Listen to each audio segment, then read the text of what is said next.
नमस्कार, स्वागत आपका। मैं हूं आपके साथ मनुराज सक्सेना। मध्य पूर्व में इन दिनों जो स्थिति चल रही है वो पूरी दुनिया के लिए चिंता का विषय बन गई है। ईरान, अमेरिका और इजरायल के बीच तनाव कुछ हफ्तों से बहुत बढ़ गया है। दोनों तरफ से मिसाइलें, ड्रोन और हवाई हमले हुए। इनमें ईरान के परमाणु कार्यक्रम और सैन्य ठिकानों को निशाना बनाया गया। ईरान ने भी अपने सहयोगियों के जरिए जवाब दिया है। इस पूरे इलाके में अशांति फैल गई है, जहाजों की आवाजाही प्रभावित हुई है और तेल की सप्लाई पर असर पड़ा है। इसी तनाव को रोकने के लिए अमेरिका के राष्ट्रपति डोनाल्ड ट्रंप ने 2 हफ्ते का सीज फायर यानी कि युद्ध विराम का ऐलान कर दिया है। ये सीज फायर 22 अप्रैल 2026 को खत्म होने वाला था। इस समझौते में दोनों पक्षों ने सहमति जताई थी कि अब सीधे लड़ाई नहीं होगी, लेकिन कई महत्वपूर्ण मुद्दे अभी भी सुलझे नहीं थे। इनमें ईरान का परमाणु यूरेनियम स्टॉक, यूरेनियम समृद्धिकरण कार्यक्रम और हॉर्मुज जलडमरू मध्य पर नियंत्रण शामिल थे। हॉर्मुज जलडमरू मध्य दुनिया के तेल व्यापार का बहुत बड़ा रास्ता है, जहां से वैश्विक तेल व्यापार का करीब 20 से 30% हिस्सा गुजरता है। अब आते हैं हाल ही की सबसे बड़ी घटना पर, यानी 19 अप्रैल 2026 को ओमान की खाड़ी में जो हॉर्मुज जलडमरू मध्य के पास है, एक बड़ा हादसा हो गया। अमेरिका ने ईरानी झंडे वाले एक मालवाहक जहाज को जब्त कर लिया।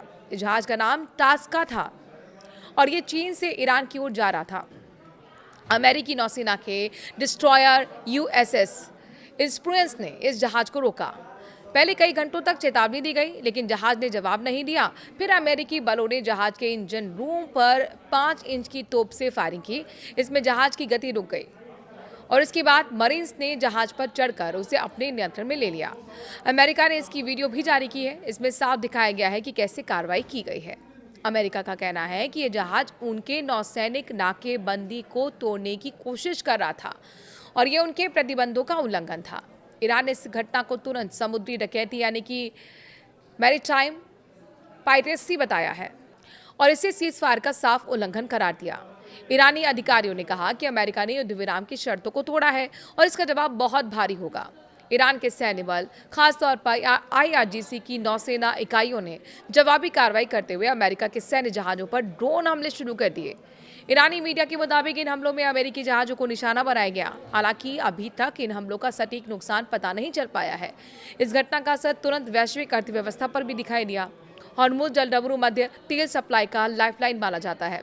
इस तनाव की वजह से ब्रेंट क्रूड और अमेरिकी क्रूड ऑयल की कीमतें करीब 7% बढ़ गई हैं। 19 अप्रैल को शनिवार को हॉर्मुज से जहाजों की आवाजाही पिछले कई दिनों में सबसे ज्यादा रही, लेकिन नाकाबंदी की वजह से कई जहाजों को वापस मुड़ना पड़ा।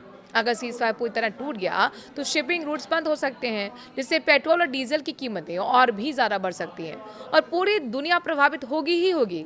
अब कूटनीतिक पक्ष की बात करते हैं। पहले दौर की बातचीत में 11 से 12 अप्रैल 2026 को इस्लामाबाद, पाकिस्तान में ये हुई थी।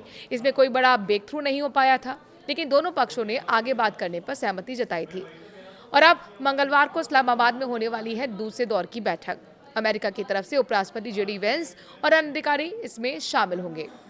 अब दूसरा दौर मंगलवार को इस्लामाबाद में होने वाला था। अमेरिका की तरफ से उपराष्ट्रपति जेडी वेंस और अन्य अधिकारी जा रहे थे, जबकि ईरान की तरफ से संसद स्पीकर मोहम्मद बाघेर जैसे अधिकारी शामिल हो सकते थे।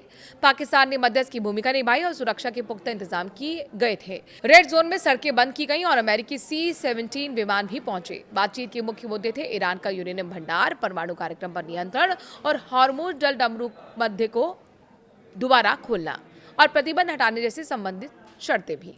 ईरान ने कुछ कड़ी शर्तें रखी हैं और अभी तक अपने प्रतिनिधिमंडल भेजने की पुष्टि नहीं की है। अमेरिका का कहना था कि अगर कोई समझौता नहीं हुआ तो वो ईरान की बिजली संयंत्र और अन्य बुनियादी ढांचों पर हमले कर सकते हैं। वहीं ईरान ने कहा कि पहले नाकाबंदी हटाइए, तभी आगे बात हो सकती है। ये पूरा मामला बहुत जटिल है।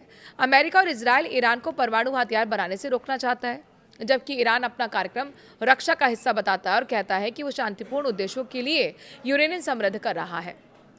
पिछले कुछ सालों में कई दौर की बातचीत भी हुई है, लेकिन कोई स्थायी समाधान निकला नहीं। अब सीज फायर खत्म होने में सिर्फ कुछ ही दिन बाकी हैं और जहाज वाली घटना ने स्थिति को और भी ज्यादा नाजुक बना दिया है। दुनिया भर के नेता इस स्थिति पर नजर रखे हुए हैं, मगर तनाव बढ़ा तो न सिर्फ मध्य पूर्व बल्कि पूरी वैश्विक अर्थव्यवस्था प्रभावित हो सकती है।